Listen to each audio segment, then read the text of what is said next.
지금부터 27년 전 경매로 나온 화순군 청풍면에 위치한 산 9,990평을 경매 1차에 매입하였습니다. 경매 금액은 700만 원, 물론 2차, 3차에 받았다면 더 싸게 매입할 수 있었지만 얼마나 힘들면 골짜기 산마저 경매되었을까. 너무도 마음이 아파서 빚이라도 탕감했으면 하는 마음으로 1차에 매입하였습니다. 우리가 매입한 산은 산 전체가 아니라 산의 맨 위쪽에 있었기에 우리 산까지 가는 길을 내기 위해서는 산의 입구와 중간 지점의 산주인분들의 허락을 받아야만 했습니다. 다행히 그분들의 허락을 쉽게 받게 되어 정상에 있는 우리 산까지 차가 다닐 수 있을 만큼의 길을 내고 산 꼭대기 큰 바위에 관정을 하기 시작했습니다. 생각보다 훨씬 단단한 안반을 어렵게 뚫으며 170m까지 내려가자 맑고 깨끗한 물이 하늘로 치솟으며 뿜어져 올라왔습니다.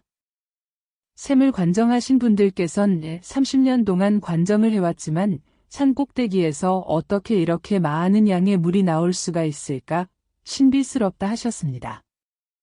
전기 설치가 되지 않아 수중 모터를 넣고 물을 끌어올렸습니다. 처음 올라온 물의 색이 우유빛이어서 매우 놀랐으나 이보다 더 놀랍고 신비로웠던 것은 하늘의 빗구름이 등에 봉황의 날개를 단 거대한 용이 되어 샘을 에워싸고 있었는데 우유색의 물이 차츰 맑은 물로 바뀌기 시작하면서 빗구름의 용의 모습도 서서히 사라졌습니다. 이를 지켜보던 사람들 모두가 깜짝 놀랐습니다. 만일 지금처럼 스마트폰이 있었다면 그 진귀한 광경을 사진이나 영상으로 남겼을 텐데 너무도 아쉬울 따름입니다. 그렇게 맑게 바뀐 물을 그곳에 모두가 함께 마셨는데 너무도 달고 시원하며 맛있었습니다. 그리고 놀라운 얘기를 들었습니다. 샘을 관정하신 분께서는 평소 위장이 좋지 않아 위장약을 항상 갖고 다니며 복용했었는데 평소 약을 먹어도 편치 않던 위가 물을 마시고 속이 편해져서 모처럼 밥을 맛있게 먹었다면서 일을 끝내고 돌아가시며 물통을 준비해 물을 한가득 담아 가셨습니다. 더욱 신비스러운 것은 포크레인 작업을 하면서 풀과 가시로 인해 난 상처를 올라오는 물로 씻었는데 다음날 상처가 아물었다는 것입니다. 본디 상처에 물이 닿으면 덧나는 것인데 오히려 상처가 아물었다는 것에 깜짝 놀랐습니다. 물을 마시며 신비로운 일은 제게도 일어났습니다.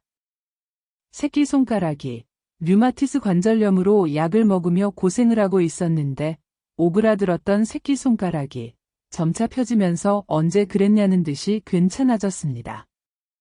이처럼 놀라운 일들은 제 주변에서도 계속 일어나고 있었습니다. 필자의 조카는 태어나면서부터 아토피 피부염 때문에 고생했는데 때마침 여름 방학이라 산에 와 있었습니다. 온통 진물이 나면서 가려워 끊임없이 긁고 피가 나던 상처가 점차로 아물어 깨끗해지더니 지금까지 재발하지 않았습니다. 그때가 1997년 7월 31일 샘물이 올라온 때부터 벌써 27년이 되었습니다. 지금은 고인이 되셨지만 당시 화순군 스님이셨던 이묵락 군수께서는 이 물은 정말 좋은 물이다며 개인 소유물을 군이 마음대로 할 수 없으니 법이 허락하는 데까지 물심양면으로 도와주라 하셨습니다. 그렇게 놀라운 일들이 계속 일어나면서 어떻게 아셨는지 소문을 듣고 너무도 많은 분들이 줄지어 오기 시작했습니다.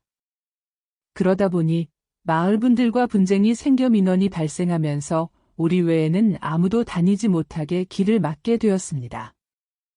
우리는 어쩔 수 없이 산 뒤편에 위치한 마을의 입구에 있는 땅을 매입하여 산 꼭대기부터 뒤편 마을에 매입한 땅까지 1600m의 수도관을 묻어 뒤편 마을에서 물을 공급하였습니다. 그러던 중 공교롭게도 2014년 9월 1일 교통사고로 인해 물을 공급할 수 없게 되었습니다. 교통사고 후유증으로 물을 관리만 해오던 중 저의 한쪽 눈이 갑자기 잘 보이지 않아 안과 진료를 받았습니다. 각막과 망막에 이상이 생겨 위험하니 빨리 대학병원에 가서 정밀검사를 받아야 한다는 소견서를 써주셨습니다.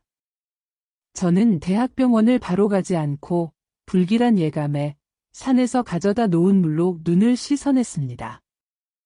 3일 후 대학병원에서 정밀검사를 받았는데 검사 결과는 놀랍게도 정상으로 나왔습니다. 소견서에 있던 내용의 증상은 흔적조차 찾아볼 수 없다는 것이었습니다. 혹시라도 후에 증상이 다시 나타나면 병원으로 빨리 오라고 소견서를 써주셔서 다니는 안과의 제출 결과 원장님은 참으로 신기하다시며 하늘이 도우셨다. 천운이다고 기뻐하셨습니다. 사람이 모르는 무언가가 있는 것 같다. 실명될 눈이 정상이 됐다고 축하해 주셨습니다. 물을 드신 분들의 무수히 많은 이야기와 소견이 더 있지만 처음 우리가 겪은 것들 중 몇 가지 내용만 말씀드렸습니다. 170m 안반을 뚫어 물이 나왔지만 이 물을 나누기 위해서는 많은 절차들이 필요했습니다. 그 중 하나가 수질 검사였습니다. 수질 검사 결과는 pH 8.0, 미네랄 180종과 질산화질소가 없어 이물질이 섞이지 않는 한 썩지 않는다는 놀라운 결과가 나왔습니다. 더 많은 검사를 하지 못해 무엇 때문인지는 알 수 없으나 지혈이 빠르고 가려움이 사그라들고 상처가 쉽게 아물기도 했으며 일일이 나열할 수 없을 만큼 많은 증상들의 좋은 결과들이 있었습니다. 많은 분들과 물을 나누려면 물의 양 또한 중요했기에 그 역시 검사를 한 결과 방출량이 하루 800톤에서 1000톤이라는 결과를 얻었습니다. 이렇게 좋은 천연 광천수를 갖고도 필자가 지금까지 아무것도 할 수 없었던 것은 개인이 다 할 수 없는 것도 있었지만 나라에서 해주시기를 간절히 바라는 마음이 더 컸기에 여러 방면으로 나라에 요청을 해보았지만 손이 닿는 곳이 지금까지 없었습니다. 각처에서 좋은 물이 나오고 있고 제주시에서는 삼다수가 큰 인기를 끌기도 하고 세계적으로 알려져 있듯이 전라남도 화순군에 자리하고 있는 우리 물 역시 그렇게 되지 말라는 법도 없습니다. 지금까지 많은 분들께서 투자 목적으로 다가왔지만 투자한 분들의 소유만 되는 것일 뿐 다른 어느 누구에게도 도움이 되지 못하는 것이기에 투자 지분을 논하는 것은 받아들일 수가 없었습니다. 필자의 바램과 소원은 나라에서 도와주셔서 이 나라 이 땅에 살고 있는 5천만 국민의 모두의 소득원이 되었으면 하는 마음이며 외람된 말일지는 모르겠지만 프랑스에 에비앙이 있듯이 우리나라에도 그 못지않은 물이 있어도 쓰지 못하면 아무 소용이 없지 않겠습니까? 우리나라 국민 중 2천만 명을 생각했을 때 한 사람당 100원으로 계산한다면 20억 원이 되며 한 사람당 1000원을 계산하면 200억 원이 됩니다. 작은 힘이 모여서 바다를 이룬다면 나아가 우리 모두의 자원이 되지 않을까 하는 말씀을 감히 드립니다. 필자가 지금까지 드린 말씀은 한치의 거짓도 없습니다. 준공검사 합격을 받을 때 수질검사 결과는 pH 8.0, 미네랄 180까지이며 질산화질소가 없어 썩지 않는 천연 알칼리 미네랄 안반수이며 일일 방출량은 800톤에서 1000톤입니다. 출산 인구가 줄어들고 있는 우리나라에 또 하나의 국민소득이 크게 주어진다면 인구는 점차 늘어나지 않을까요? 2024년 필자 이인희